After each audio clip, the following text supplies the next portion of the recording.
talk about the VOD and the silver screen.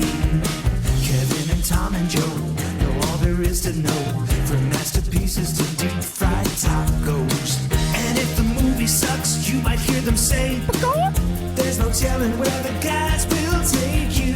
Get ready for a spoiler. Won't say it twice, cause we already warned you. Better watch out, it's gonna ruin the plot. Real spoilers. Real spoilers.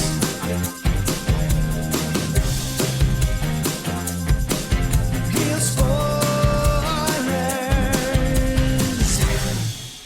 Broadcasting from the lush but not lavish studios located in the basement of the O'Keefe Institute for Advanced Film Snarkitude, this is Real Spoilers, episode 766, Elvis and Priscilla. The book is called Elvis and Me. Oh, this is a book? This was based on a book. This was based on Priscilla Presley's autobiography about her time with Elvis. Then I got questions. Oh, I got questions. Yeah. Yeah, Holy see, guacamole. I know, right? Like, it's funny when when you were talking about, like, is this going to be an hour's worth of conversation? Yep. And I was like, yes, it will. I was shocked. Yeah, I'm we'll get into it. yeah, I'm like, there is a lot to unpack. Yeah. Yes, there is. And who better to unpack it than two men, right? I was driving home today, and I was like, man, we are the wrong demographic to be reviewing this movie. So my thought process at first was I was going to be like, well, maybe I'll see if Crystal wants to, because Crystal saw it with me, but she wants to do one of her big runs today. So I was just like, well, I can't ask her fine to give that up to do this. Like, that seems like I've really missed the point of the film. That's true. Hey, I know you've got this really important thing you want to do. By the way, I need you to do my other podcast. But you need to focus on my stuff. Correct, yes. If you want this marriage to work. Correct. Yeah, exactly.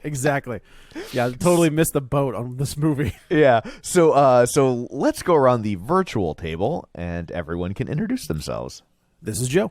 And this is Tom. That's it. So Kevin is out this week, so it's just the two of us. So yeah. So before we dig into all of that, shameless plugs. Don't forget we're available on Apple Podcasts, Spotify, Google, iHeart, TuneIn. Wherever you find a podcast, you can find us. While you're there, be sure and follow us so you never miss an episode. Maybe leave us a review. Super helpful. Greatly appreciated. You can also find us on the Facebook at facebook.com/Real Spoilers. While you're there, like the page, join the group, and the easiest, cheapest thing you can do to help us out is to share an episode of the show. And people who were kind enough to share an episode in their social media feed last week include Richard Krotzer, Julianne Jordan, Gus Batisi, Jason Weesey, Ralph Tribble, who recently got married. Congratulations. Hey, congratulations, Ralph. Gabriel Lugo, Tammy Lynn Powers Betts, Travis Tewitt, Chris Valls, Chris Sanders, Chris Magic Man, a Chris hat trick. We haven't had that in a while. Yeah, the trifecta. Tom Dowdy, Glenn Cougar Mellon Brewer, Dissect That Film, Taylor Ward, Heather Sachs, Josh Rosen, Podcast in the Woods, Invasion of the Remake. How are this Podcast in the Woods getting power to record? We don't question. Or Wi-Fi. I have questions. Podcast. That's fair. In the Woods. That's fair. Yeah. Colby Mack, Spoiler Piece Theater, Geek to Me Radio, Mike, and Oscar, The Film Bee, Feelin' Film, Binge Movies, Ronnie Castle, Ryan Terry, Epic Film Guys, Matt Neglia, Nostalgia Cast, and Session Film. So thank you. I had to think about what we did last week. That's a lot of people. It is a lot of people. So yeah, Five Nights at Freddy. Yeah. Bringing the heat. So that's true. Also, don't forget we have a Patreon, patreon.com/Real Spoilers, where for $5 a month, you get all sorts of bonus content, and we like you extra. So yeah, there's all kinds of good stuff in there. There's Halloween-y stuff if you don't want to let go of the season just yet. There's lots of, there's interviews. For those that don't know, like I did interviews with the Radio Silence guys, so the people that did Ready or Not. Or well, that sounds like a boring interview. Do they even talk? Just not at all. Radio silence the whole time. My time. back hurt from carrying that conversation. No, that's not true. They were great. But they obviously did the last two Scream movies. They did Ready or Not, so there's an interview with them. Dustin McNeil, who's an author that did a bunch of Halloween books, is there. And then there's all kinds of random... I think Kevin and I did a commentary track for Batman 89. A local DJ, Learn, who's on 105.7 The Point's morning show. and I did a commentary track for The Crow. So there's all kinds of stuff on there that you won't get on the main feed. Awesome. Also, don't forget we're on YouTube. You can watch these over there at youtube.com/@realspoilers. Awful URL. Yeah, you know what's funny? I looked at it the other day and I was like, man, that is annoying. Yeah, it's so dumb to say. Like yeah. So anyway, there's all that. Let's dig in to Priscilla. So before we get this thing started, I do kind of want to bring up. If I remember, I saw an article. Is Priscilla alive? Yes. Okay, but Lisa Marie's dead. Correct. Got it. Okay. Lisa Marie has passed, and so has. If you say Elvis, I'm gonna well, yes, Elvis, but or has he? Oh, he just went home. Yeah, but so she had another son from another marriage after Elvis, and he also died. Oh, dang. Okay. Yeah. So there has been an article recently where Lisa Marie did not like the way her father was portrayed in this movie. Yeah, apparently she got a script ahead of time and was not a fan. But how long has this been kicking around then? Because how long ago did she pass away? I mean, she wrote the emails or whatever, from what I read, like maybe 2 months before she died. Okay. And she did not want them to make this movie, and her argument was that to modern audiences, this is going to look real bad. And it's like, she's not wrong. As a modern audience member, it looks real bad. It looks real bad. Yeah, it looks real bad. The only reason I bring that up is because Shannon Lee, who is the daughter of Bruce Lee, had a huge problem with the way the daughter her father. Of Bruce and Bruce Lee? I meant to say Linda, but it came out Bruce and Bruce. I was like, I'm not trying to question people's life choices. I don't know that that's biologically it is viable. Not. I guess you could adopt. Biologically, you could adopt. Yeah, you could adopt. Yes. But Bruce and Linda Lee had a massive problem. Brings up a hang on, sidebar, counselor. Yeah, I'll allow it. But you have to do it in the voice of a Southern lawyer. I say your honor. Like Brendan Fraser, I will scream my next question. That's exactly right. If you're gay, okay, is it weird if you end up dating someone who has the same first name as you? Oh. I mean, it's probably not weird, but it's a fun conversation starter. Yeah, like that would be Chris and Chris. You're going to moan your own name? Like that's kind of... that's sometimes no, never mind. Yeah, but yeah, I guess that's true. That would be like, who are you talking to? Right? Like, are you putting in the work or am I putting in the work? What right. am I doing? Is this? Are you rooting me on, or is this just positive self-talk? That's exactly. Or it could be both. Right. Yeah. So anyway, it just made me think about that for a moment. Fair. So it's the way our brains work. Yeah. But Shannon Lee did have a massive problem with how her father was portrayed in Once Upon a Time in Hollywood. And comparatively, she kind of looks like a crybaby. Brother, it's like all Quentin Tarantino did was make her dad look like a kind of a pompous little jerk. Pompous, right? Yeah. Where here you got like a narcissistic, rapist, abusive. It's funny how different the two portray the is it Austin Butler? That's who was in. Yeah, it's funny how different these two performances are, and it all has to do with how the character is written, right? Like it was Baz Luhrmann. That's who did Yes. Elvis. Yeah, in that one, he's the hero, right? He's the guy that came up from the revivals in wherever he's from and worked his way up and had all these mountains to climb over. And this one, your life's not that bad. Like they make, I think in the other one, like he goes to war and he's fighting and, blah, blah, blah. And this one, they're like, no, he was just living in he was in the army. He was in the army, but he didn't actually see battle. No. They used him as PR stuff. Yeah. He was their Captain America. And I say that in the most general of terms, because let's be honest. He had his family in Germany. He had his friends. He had this swanky house. Like, he wasn't fighting anybody. No. And I will say, I did like the way I don't know how tall the kid that played Elvis is, but the way that they made him, I mean, he towers Yeah. over And this woman. I don't think the height disparity is quite that great in real life, but I think that was a choice. I feel like it. I mean, I think it was a happy accident that they steered into, right? Because I think it made sense, like, to really, like, as a metaphor of just how much he loomed over her. Yeah, that's what I mean. Like, I think it's eerie. She is almost, she like looks almost identical to the girl I dated in high school and college. Now, the girl I dated was of age. Just gonna put that out there. But you were not.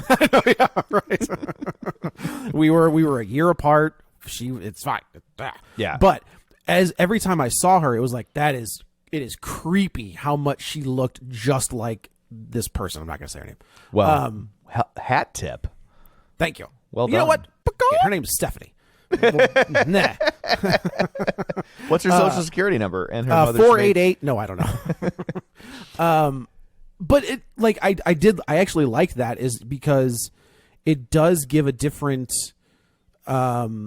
view, and like I don't know how much was exaggerated, from Priscilla's point of view, because it's obviously her story. She's telling her story, but she was 14, right, when Elvis got his mitts on her, and he was 24. There's a 10-year age difference. So it's so strange how that changes as you get older. Yeah. Like obviously you're not illegal, but right. Like 44 and 34, you're like, well, it's totally a little fine. It's a little high, but like not the end of the world. And if ever, like that, not, I'm 8 years older than my wife. Right. Yeah. But I also didn't meet her when she was 11. Correct. So there's the difference. Right.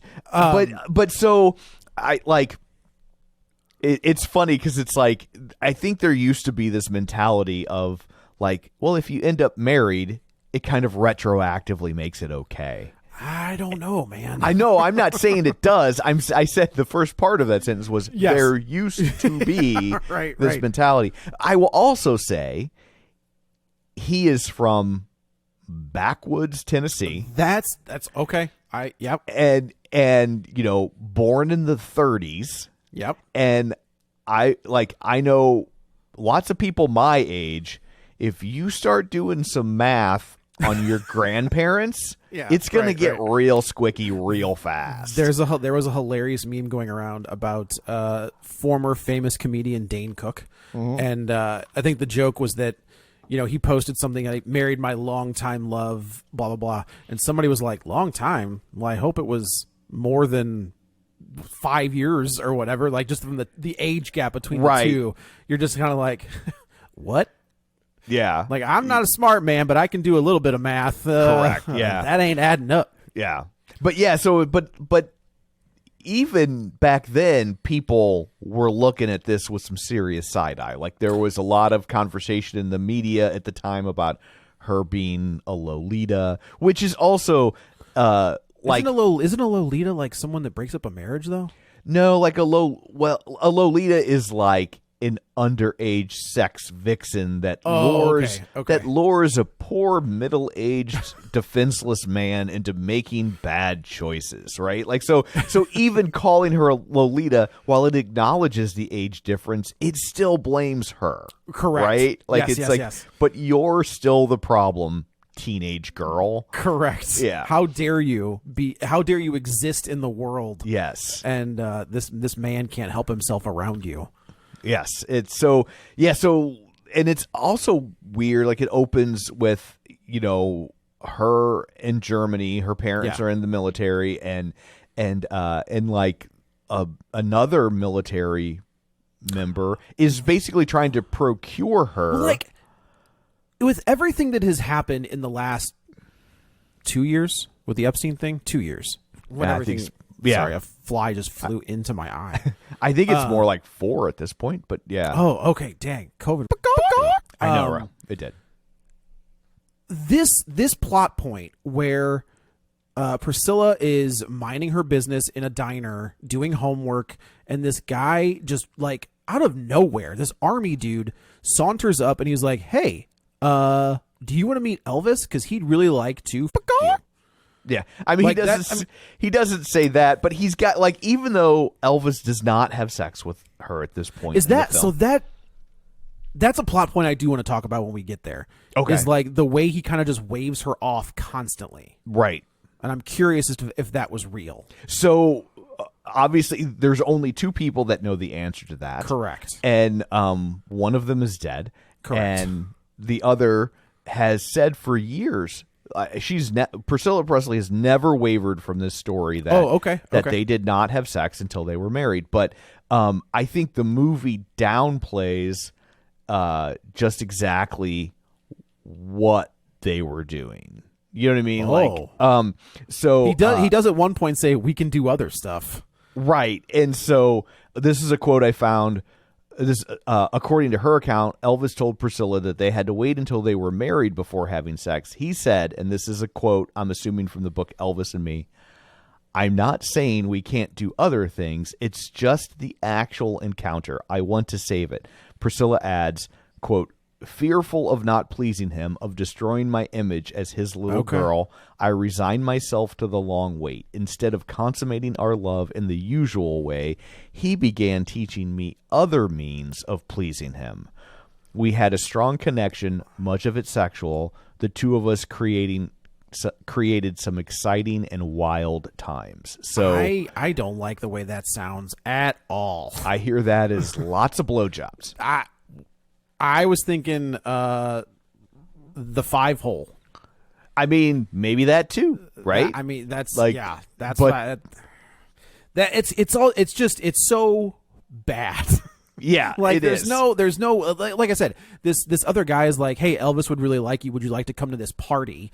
And she's like, and it's tough because she's a teenage girl from the United States and I use the word teenage very loosely because she's probably only 13. She's 14. She's 14 in this in this opening segment in Germany, right?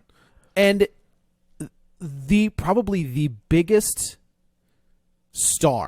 movie star, musical act in the world. I don't think it's a probably. I mean, he is the biggest star in the world. Yeah, like, because does he do movies before he goes to war, or are the movies after the war? I believe. Well, again, I don't think he ever goes to war. He joins the army. He goes to Germany. Yeah. I believe he did a handful of movies before he left. And, okay. Yeah, and so, you know, that was part of what he was upset about, was that his movie career was starting to take off, and this really put a hamper on everything. That's what happened to George. What's happened to George Reeves?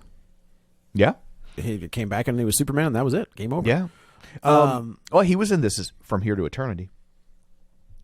It was Gone with the Wind and From Here to Eternity, right? Those were the two? Or was it just From Here to Eternity? I don't remember Gone with the Wind, although he might have been. That sounds familiar now that you say it. But he played the twins. Okay, well, that would have been before, because that's Gone with the Wind is 39. So he does go. They think he's going to be a big star, right? And then he goes to war, or he goes to Germany as well. Yeah, he comes back and he can't get work, and he becomes Superman, and then he really can't get work. Yeah, and then he's Superman until the day he died. Right.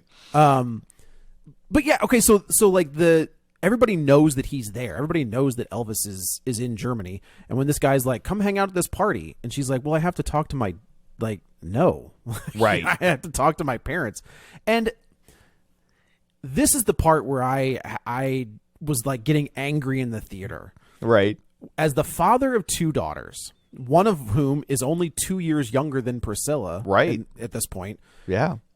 There's no way that you're gonna let her go to Machine Gun Kelly's house. Yes. I was trying to think of like someone equivalent, but like Harry Styles.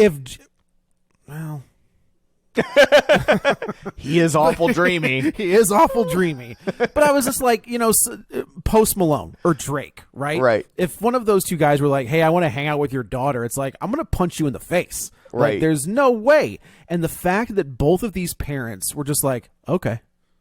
Well, and but they at least the way the movie depicts it, they were certainly both very conflicted. Like neither but of them they agreed to it. were a huge fan of it. But like I also get the enormous amount of pressure you would feel if Sure. like if your daughter's like, "Oh my God, this is my favorite person in the world. Can you please let me do this?" Like that's a hard thing to say no to. I will also say, and it also based on the movie, it doesn't seem like they ever came and said, "We'll cut you a check.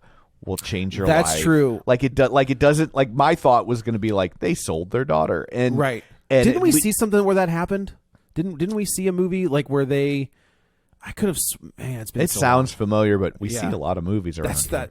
Right. Yeah. But so anyway, at least the way the movie portrays it, they did not like auction off their daughter, right? Correct. Like they Yes. definitely this was definitely seemed to be driven by they were feeling guilty about their daughter really wanted to do this, and they felt that, they didn't want to tell her no. So she Right. goes to a few parties.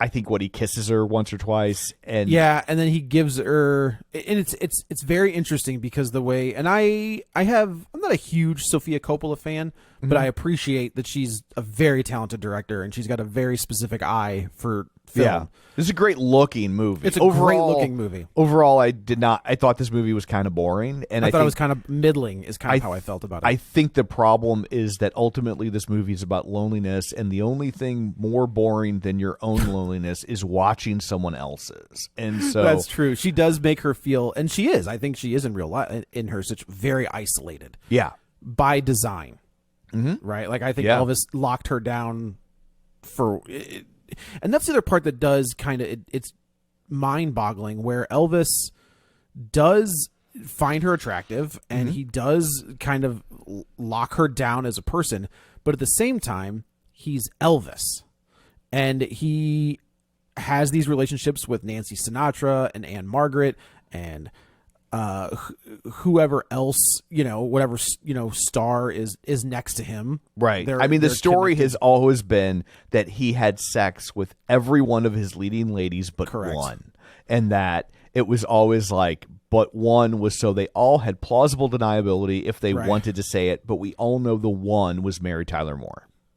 Oh, that totally makes sense. Well, especially if you remember the movie she was in with him, because she plays a nun. So it's the only female co-star that the movie didn't have a romantic subplot around. Okay. Right? Okay. Because she's a nun. And so, but yeah, so the We all prevailing know who it is. the prevailing wisdom has always been that Mary Tyler Moore is the one that he didn't have sex with. That makes So, sense. I yeah. can see that. So it is interesting that he, and maybe it's just a possessive narcissistic thing where he's like, So here's what I think was at Yeah. play is, and again, I'm not an Elvis expert, as all I know is what I've seen in these movies, but based Sure. on what I see in this film, this dude had a major Madonna whore complex. Oh. And like women were good for either being on a pedestal and squirting out your babies, or you get to do any filthy thing you want to them, but those women are trash. I think that's a fair statement. And so I think part of the reason he plucked Priscilla Presley from obscurity is at such a young age is because he knew that at that point she had been undefiled. That's Right? that's fair. I could appreciate that. And then he puts her in a cage, and he will, and in case of marital emergency, break glass. And Go ahead. Oh, and so like I think you're right. Yeah, like, and I think that's why you see so much weird, like, I want to have sex with you, but I'm not going to have sex with you. I think it's why he waited until their wedding night, even though he did all these other things. Like, That's what I'm saying, right? Yeah, Like, like I think he was very conflicted about how he felt about her, because he was attracted to her, but he also wanted her to be this other thing, and in his mind, she couldn't be both. So what do you do with that? And so, like, Nothing good. the irony is, like, he waits until they're married to have sex, and I think long term that might have been more harmful than if they had just had sex, right? Like, not probably. when she was 14. You mean harmful to Priscilla? Yes. Sure. Well, Yeah, because like- it with her head. Right. Like, yeah, and I'm not saying that it would have been better if he had sex with her when she was 14. No. But although I will say, like, what he does to her ends up being pretty psychologically traumatic, even if to this day she doesn't really acknowledge it. It sure seems like it would be. Like, I won't sleep with my wife, but all of my sexual conquests are on the front page of every entertainment magazine, every entertainment rag that exists. And now this, and I don't want to downplay. She's a girl, so and she's a girl, and I say this with the utmost respect. Like, she's feeling things that she has never. Those are those feelings that she has. You work through and you grow up with your your first boyfriend, the jealousy and like all of that stuff. They're presumably at the same level of maturity to where, to where like you're supposed to be kind of figuring this out together. Where like, she's little league and he's varsity. Yeah, he's playing in the majors and she, Right. I think it does a lot of damage, especially when she's got to look at him being, a cheater on the front page of all of these papers. And, you can probably get away with saying it's a publicity picture. It's for the movie. Like, these tabloids, you can't trust them. But it's but at some point, like, there's a lot out there. Yeah. So so she doesn't talk to him for like 2 or 3 years. Like, he gets transferred and back to the States, right? I think I don't know, but he's still in the military though. And then and then so she's like lovelorn, and her parents are like, look, this dude has moved on. You need to let it go. But she can't, and then one day because he's Elvis, like because he's Elvis. There was a moment when she was like writing in her journal or whatever, and I was like, "Come on, dude, like just let it go." And then it's like, "Oh wait, like, it's Elvis." Like, that makes sense. Okay, yeah. And so then out of the blue, he's out of the military. He calls her and wants her to come to Memphis, and so, but now she's 17. She's a senior in high school, and she basically pressures the parents and they cave and let her go. Again, like, no way. But no way. Okay, the parents did have a good point, though. Before we get to that, I do want to say that I did appreciate the way they subtly snuck in the drug use immediately with him. And it's like when he does it the first time, which he's basically giving her uppers to keep her awake at school. Which the military gave to people back then. And he says that. He's like, so we could go through night moves. And I was like, the Bob Seger song? I love that song. Oh, he's going to go through some night moves. Yeah, that's true. But I do appreciate that, like, initially, when he gives her those pills, it's not in a bad way. He's not trying to get her addicted to drugs. But it is, like, such a simple thing where it's like, just take these to stay awake and you'll be fine. Right. And then he accidentally gives her too much sleeping meds, and the poor girl's asleep for 2 days. He gave her 2 500 milligram tablets of something, some drug that I don't even think they make anymore. Some sleepy drug. Yeah, some of this now it's used exclusively as a horse tranquilizer. Yeah, and she was out for 2 days, and I looked it up. That's true. Like, that's that's like crazy. Honestly, from what I can gather, it seems like almost everything that you see in this movie is pretty accurate to what she describes. Like, if anything, they've toned some of it down. Wow, that's even more terrifying. Yeah. But no, to your point about the parents agreeing to send her to Memphis, the mom, they're having a conversation, and Priscilla's out of the room, and the mom, one of the two of them say, "Look, she's gonna go, and we're not gonna be able to stop her. So we can either." Say she can go and just let it happen, or we can not say and possibly ruin our relationship with our daughter, because she does say, like, you're ruining my life. I think people who are only casually familiar with the situation, they know Elvis met her at 14, and when they hear she goes off to live with Elvis, they hear a 14-year-old went off to live with Elvis. Right. And it's actually like a 17-year-old went off to live with Elvis. It's still squicky. Like, I'm not making excuses for it. But what I am making an excuse for is that if you're a parent and you have a kid who's 17 and a half, and they want to do something you don't like, you know that if they're really putting their foot down and digging in Right. 6 months, they can just walk out and do it.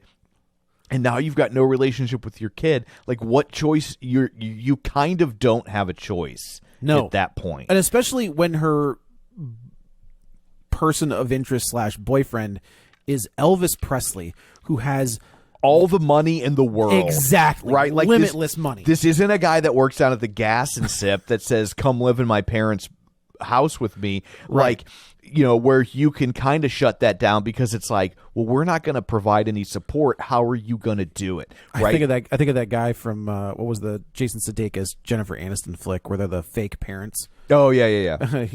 No regrets, huh? Not a one. It's like no regrets on his collarbone. Not one, huh? All right. But yeah, like this guy has all the means in the world. He can send her a first class ticket tomorrow and she can be gone. And so like, I get that at that point as a parent, you kind of hold your nose and you let them do what they're going to do. You hope for the best, right? But I agree. On the flip side, he also is going to offer her access to opportunities that she would never have otherwise. So like you're also weighing that. I mean, it's not an easy yeah. situation as a parent, and especially a parent in, what are we looking at? Like 19, was it 60? 50? Sure. Yeah, I guess it's probably, she was born in 45, so yeah, it's probably 1961-ish, I think 62-ish. I think it's 60. The only reason I think it might be 63 is because there is a calendar. That's right. That rolls through. So she goes, and he is Elvis, right? Like he's got his posse around him, his little clique. They're going out to bars, and of course they're taking this 16, 17-year-old girl out to bars. It's funny. I didn't see, I bought these tickets late, and which is on me. And I didn't see what the theater looked like because it was sold out. I went to the Draft House, and this place was packed. They were also showing the Taylor Swift movie, so take that for what it is. But I couldn't see what the demographic was of the theater goers. The scene when Priscilla comes back from Memphis and gets off the plane, and her hair is a mess and she's got makeup running down her face. There was an audible laugh from like a lot of, and I don't know if she was playing it for laughs, but like it got a giggle out of me because she left this pristine girl and she comes back and looks like a wreck. Yeah, like I didn't laugh at it. My theater didn't laugh at it, but I was like she might not have Elvis, but she came home looking like she did. Like yes, like just she like looked makeup like running down her face. She looked like he was nailing her on the way to the airport and threw her on a plane and sent her home. See you later. Looked rough. And I like the look of the parents, where the parents are like, "Oh, Jesus Christ." And they're both of them are like, absolutely not. Like, this is it. You got, this is it. We're done. Right. And every time they say this is it, they're done. And she tells Elvis, like, my parents aren't going to allow that. Let me talk to them. Let me talk to them. So now Elvis is saying, come live with me in Memphis. We'll put you in school. We'll get you in the best Catholic school we can find, and you'll just stay here with me. And of course, again, the parents are like, what's no, like, what is happening right now? And then somehow Elvis charms the parents into agreeing to let her go. And now we are off to the races with this Priscilla and Elvis relationship, because he has isolated her, and they don't really say. I'm assuming she has friends, right? Like, she's a kid. I'm assuming she's got friends in school. It sure doesn't seem it based on this movie. I mean, now she's in a whole other country. Well, and I guess that's true. And also keep in mind, like, it looks like they had just moved to Germany at the beginning of this movie, because there's a line where she's like, you should like hang out with your friends or something, and she's like, I don't have any friends. I don't have any friends here. Like they're all at home. That's true. And so then she goes to Memphis, and he puts her in school, but like nobody wants to talk to her. They're all talking behind her back, and anybody. Don't you think they would want to talk to her? Well, but that's the flip side of that equation, though, right? Like anybody that wants to talk to her because they want to meet Elvis. Sure. So it's like really difficult for her to form friendships because you're immediately skeptical of anyone who befriends you because that's a good point. You don't know their motivation. Well, and I think you do know their motivation, right? Like, yeah. And so, like, you even see her finally exploit that when she's trying to pass that test, and and like the girl next to her knows all the answers, and she's like, "Want to meet Elvis?" Right. You know, and there was another point when she goes to visit Elvis for the first time, where the women, and I use that term on purpose. The women that are around are like, hey man, she's a little young, don't you think? I mean, she's kind of a person, a man with no nation, right? Like just sure. Because the kids her age only want to interact with her to meet Elvis. The other women that she's with are like, you're a child. What are we going to? What are we going to? Like, and even they're like, it's weird. Like, I know it's not. Like, they're like, I know it's 1963, but dude, that's weird. That's weird. Like, that's not. It's not okay. Cool. Yeah, no, it's not okay. If I had Twitter, I would be hashtagging you right now, right? Hashtag not cool. Right. And so she really doesn't have anyone. You see her kind of befriend the women that work there in the office. Like they're nice to her. I thought that was going to turn into something. But I think it would have. But then Elvis's dad shuts it down because he's like, they're here to work. You leave them alone. And you would think that, she's also, again, she's 17. I thought she was going to say, shut up. Like, if she had the ability to say shut up, this would be a very different and shorter movie. That's true.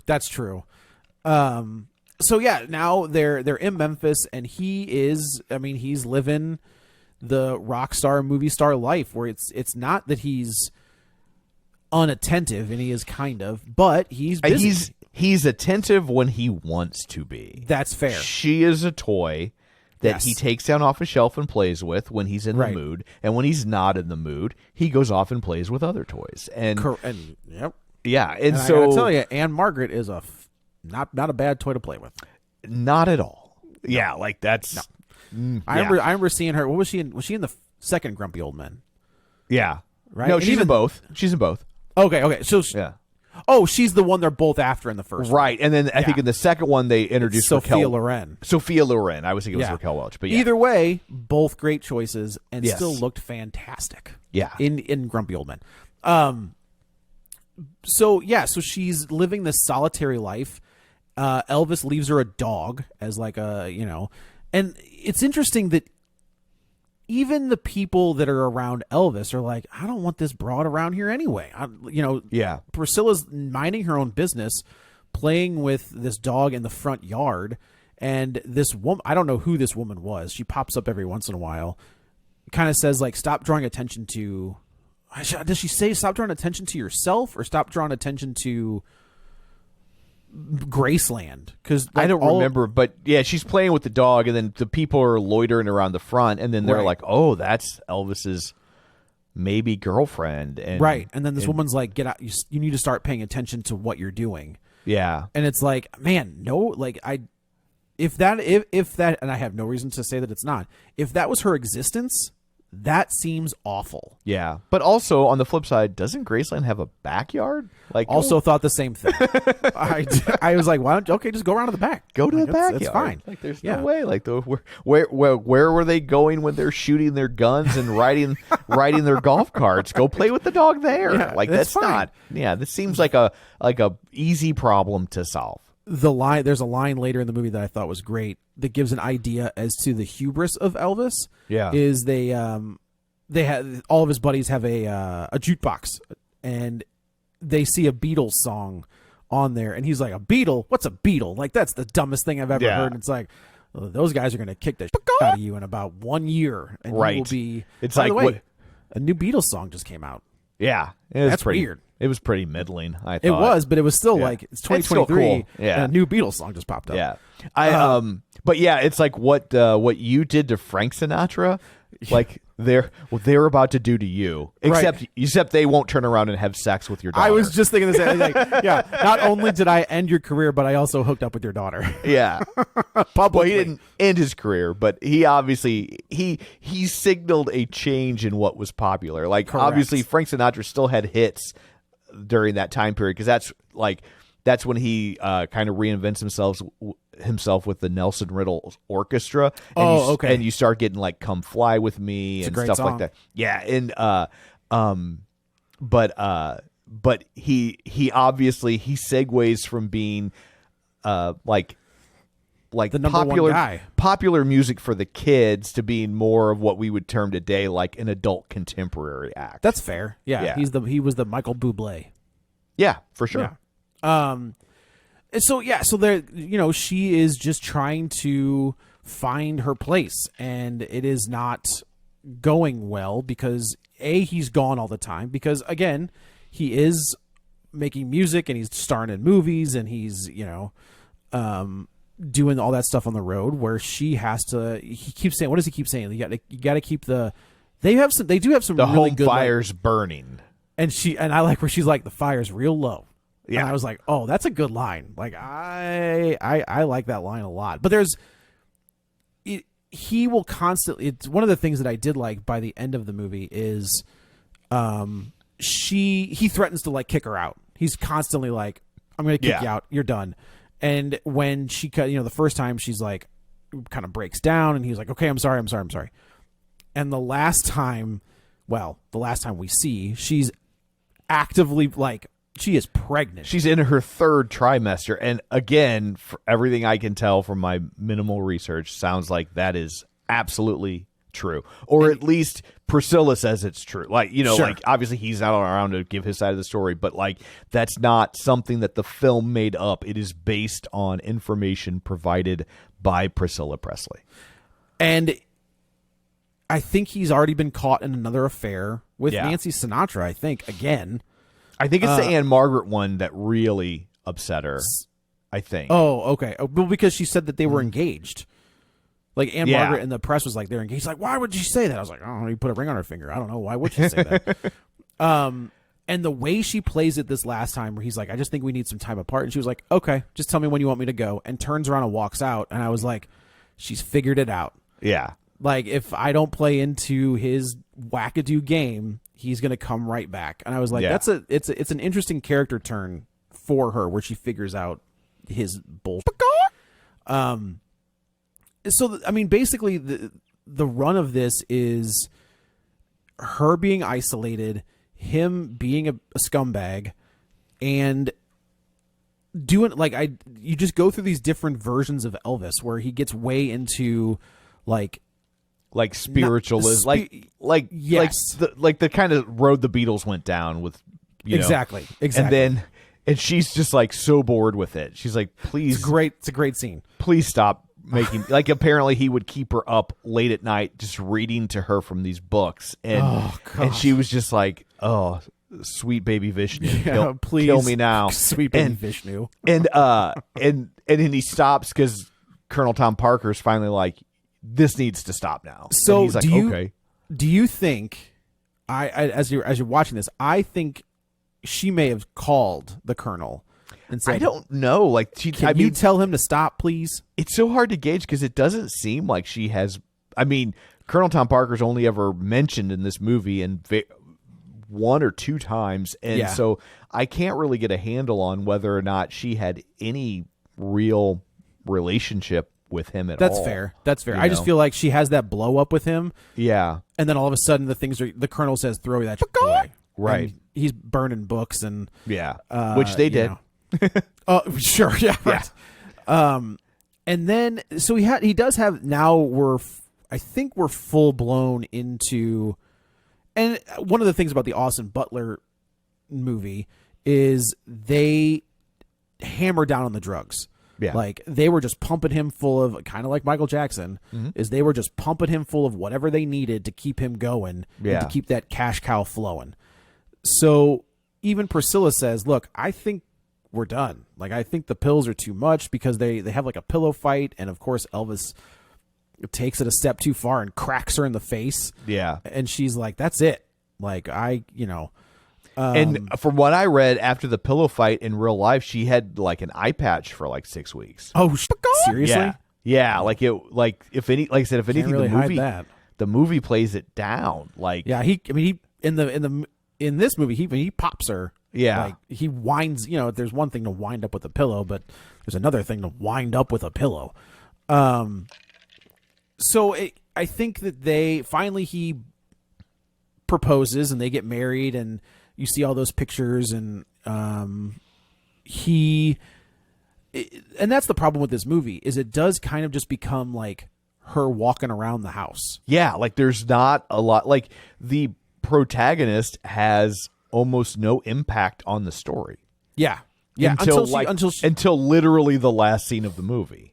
Well, I think that when she says, so she has Lisa Marie, and there's a moment where they are doing a photo shoot. Lisa Marie looks like she's probably like 2 in this scene. Yeah. And rather than wanting to go with her mother, she wants to go with the nanny because she's more attached to the nanny, because the nanny is doing all the stuff, the mothering. The stuff that Priscilla should be doing. Yeah. So there's a moment while they're doing this photo shoot where Priscilla realizes that she is losing her daughter as well, and she says, we're gonna move to L.A. That's what we're like. They're going to L.A. I'm taking Lisa Marie with me, and Elvis is kind of heartbroken, but also like, yeah, whatever. He does the whole, I made you, like I gave you all of this, and right, yada yada yada. And then, so I just find this interesting. I'm scanning the Wikipedia. I have 3 Wikipedia entries open. One on the film, one on her book, and then one just on her. Okay. This is how it says for the marriage and pregnancy. Shortly before Christmas 1966, Elvis proposed to Priscilla after being reminded of the record contract's RCA morals clause by his manager. Priscilla suggested in a 1973 interview with Ladies' Home Journal that she and Elvis were quite happy to just live together, but at that time, it wasn't nice for people to just live together. Interesting. Yeah. Okay. So, I mean, that's another part. I think put that in the movie.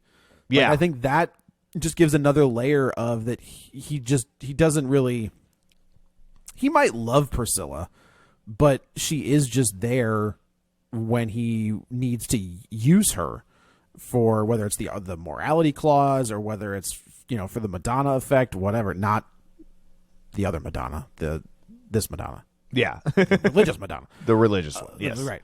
The one that started it all. Yeah. Well, I guess you could say the other one. But that's pop music. That's neither here nor there. Yeah. So she goes to LA and she starts to live her life. Like she starts she starts seeing well, they don't say this, but it's definitely obvious that she is seeing her karate instructor, the way that they kind of play that relationship. Are they seeing each other, or are they just kind of into each other? Like, I couldn't get a beat on that. It could be the latter. It could absolutely be the latter. Just the way they were interacting and the way she kind of like touched his arm or his elbow, and when they were having this conversation with this to the other couple. Wikipedia. Yes. Following disruptions from Elvis, Priscilla began taking lessons from Mike Stone, a karate instructor she met in 1972. She soon began an affair with him. Priscilla states in her book, "My relationship with Mike had now developed into an affair. I still loved Elvis greatly, but over the next few months, I knew I would have to make a crucial decision regarding my destiny." And she does. They touch on the special that you see in the Baz Luhrmann movie, the whole black and red jumpsuit, and it's this massive hit, and it reignites Elvis's career.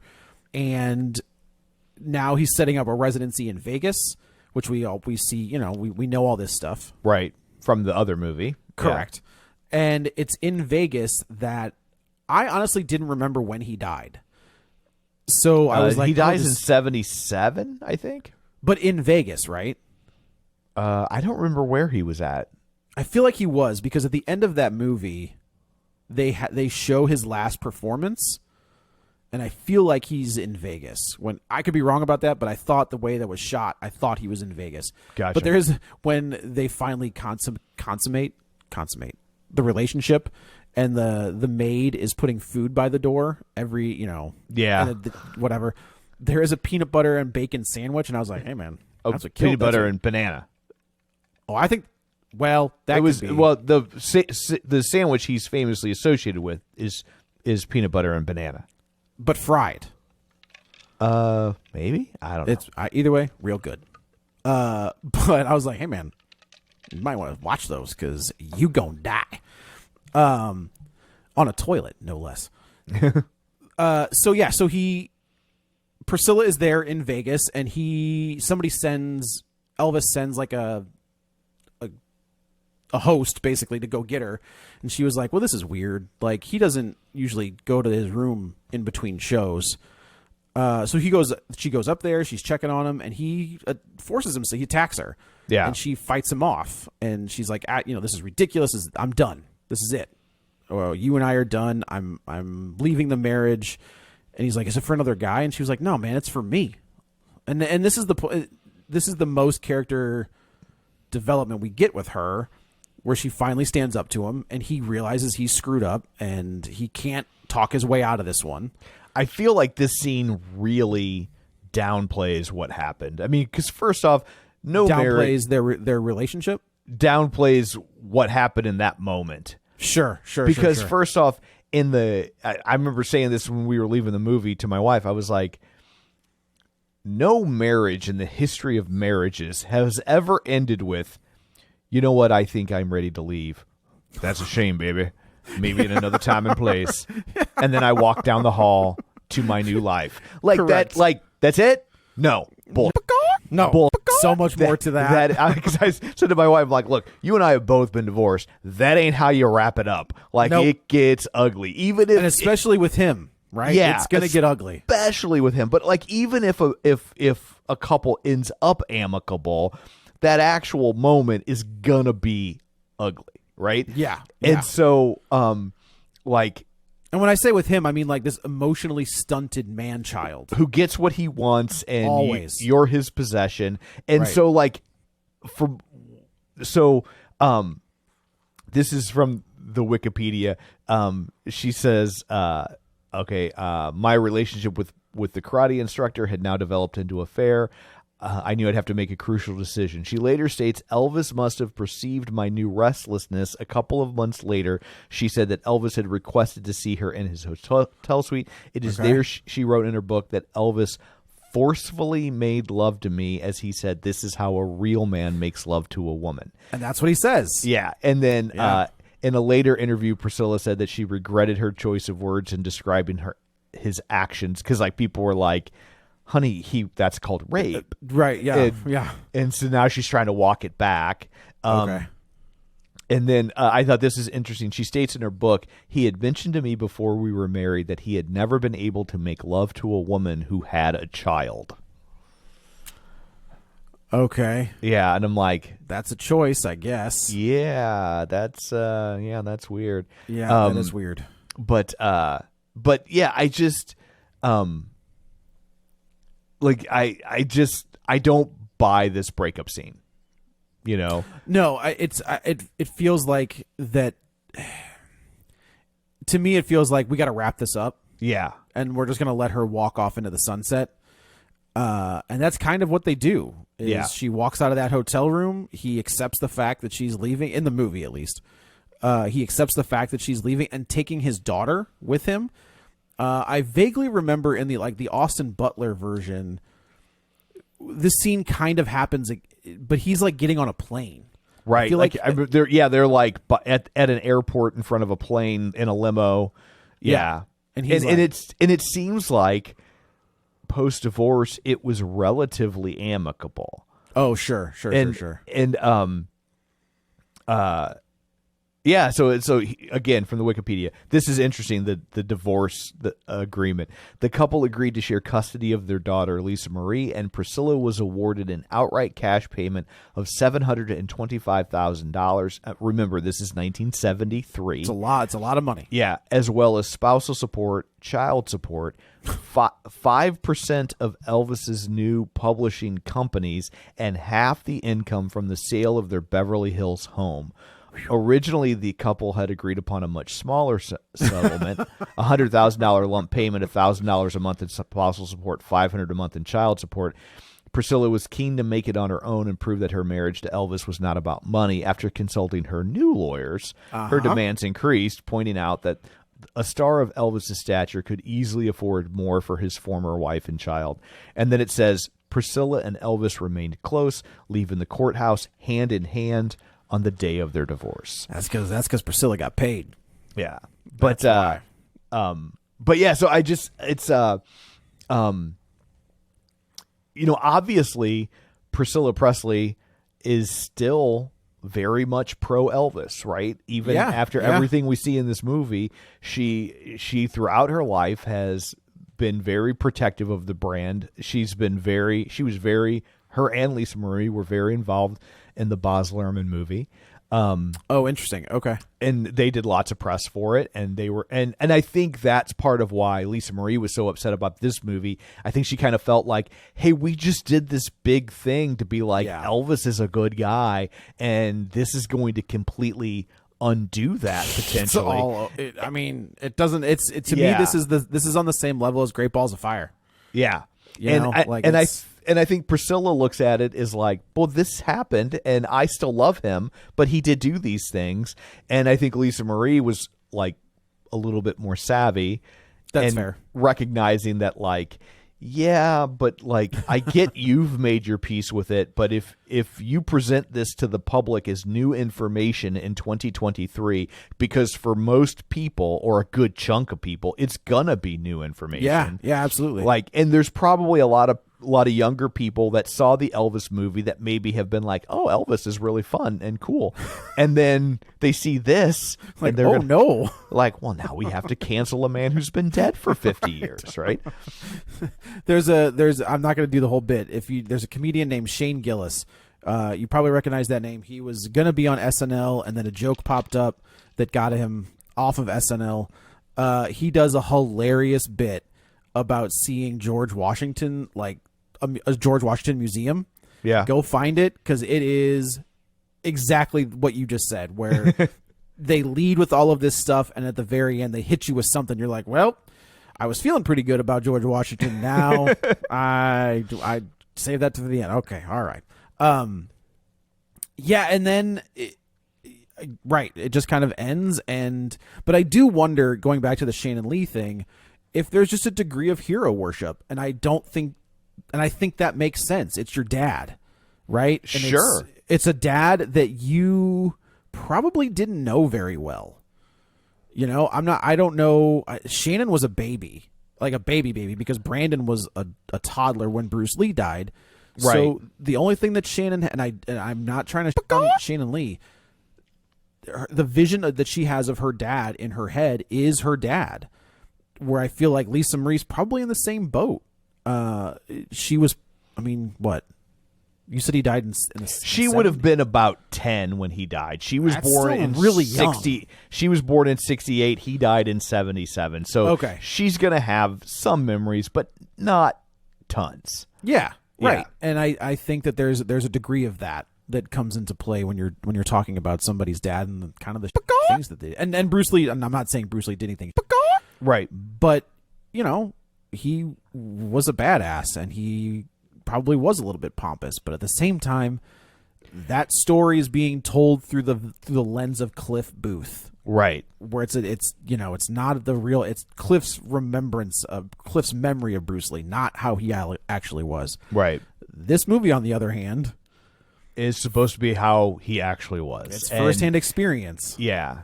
And I will say, like, not to wave away all this with the whole it was another time. Sure. But I will also say that, like, a lot of these issues that he was having, Madonna whore, like, that didn't, like, that wasn't even really recognized as issues people would have. Oh, right? sure, Like, sure. so like it's not like that was a syndrome that you could even be aware of, that you could identify in so many words as to I think it was why just you were you had these things that were really upsetting you, and you had no verbiage to. It's how he was raised, not making it right, but For it is sure. just how he was raised. It also makes me wonder, seeing how much he got into reading these books about spirituality, like had he lived, what he might have gotten into in terms of like Jim like, Jones.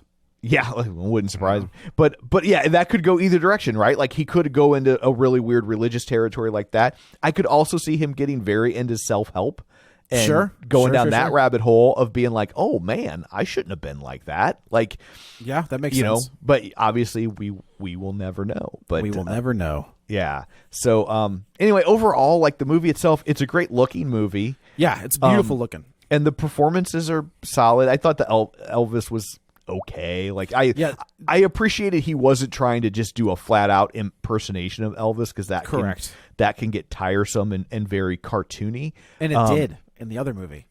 Yeah, like I mean, I thought he was good, but it was also like it's hard to like, because that's how Elvis was. Elvis was sure. You go back and watch very much actual Elvis, and it gets kind of cartoony. So, this guy was the number 2 pick to be Superman. He was. Was he? He was the guy right behind the David Cornsweet. Okay, yeah, he's on Euphoria. I don't know if you've watched that. Yes. Yeah, he's the douchey football player whose dad is into trans underage kids. Yeah, so that's a mouthful. yes, yeah. You mean the trans underage kids or the subject itself? The subject itself. Yes. Okay. Euphoria is just nightmare fuel for parents. I got through season 1 and I was like, I don't know. Like, it's a very good show. Yeah. It's well done. I don't know if I can keep going. I totally get it. We finally finished up season 2, but it took a while. It's not a show you can binge. I'll tell you that. You can't. You can't watch like 3 of those in a row. You'll just. Yeah. You get one, you're like, all right, I'm gonna go watch Invincible. You're like, it's like you just got done running a marathon. You're like hands on your knees, taking deep breaths. You're just like, I'm gonna need a minute. Yeah, right. I'm gonna need a minute. So, but no, I agree. I think the performances are fine. It's a beautiful looking movie. Yeah. It's fine. just it's kind for all the crazy stories being told. Correct. And I get that she didn't want to sensationalize it, but I will also say the movie's kind of sterile, and that it has this sort of antiseptic vibe that sometimes I'm like, I don't know which side the filmmaker is on. Like it's presented That's fair. so matter-of-factly that it's hard. I'm like, am I supposed to be outraged right now? I'm not entirely sure. Or am I supposed to be rooting for the Hollywood star to fly the 14-year-old child out to LA to hang out with them? Yeah. It's also interesting that she had to work around the fact that they couldn't get the rights to any Elvis songs. I wonder why. Yeah, the Elvis estate was like hard pass. Wait, isn't she the estate? Isn't Priscilla the estate? No, it's like I thought that too, but I looked it up, but it's not. I thought maybe like it had reverted to her with the death of Lisa Marie, but like it's okay. But that's not how it was structured. I don't fully understand.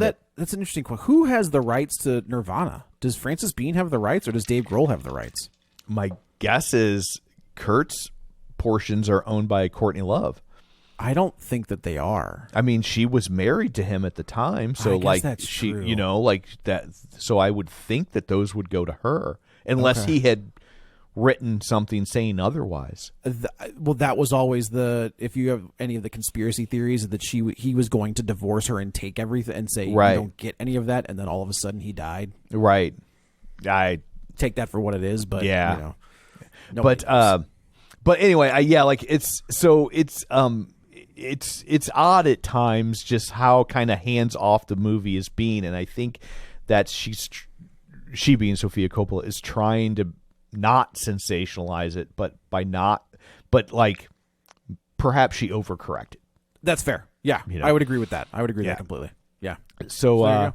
yeah. So anyway, that's it for this one. I guess we will go around the virtual table and we will say where to find ourselves. This is Joe. You can follow me on the Twitter at Joey Butts, BUTTS21, and at Letterboxd at the same. And this is Tom. You can find me on Twitter at Roger Kubert or on Facebook at facebook.com/Tom O'Keefe. You can find the show online at facebook.com/Real Spoilers. While you're there, like the page, join the group. And of course, don't forget our Patreon at patreon.com/Real Spoilers. So that's it for this one. Thanks for tuning in. And until next time, Dewey dies 3 minutes after his final performance. Get ready for a spoiler. Won't say it twice, cause we already warned you. Better watch out, it's gonna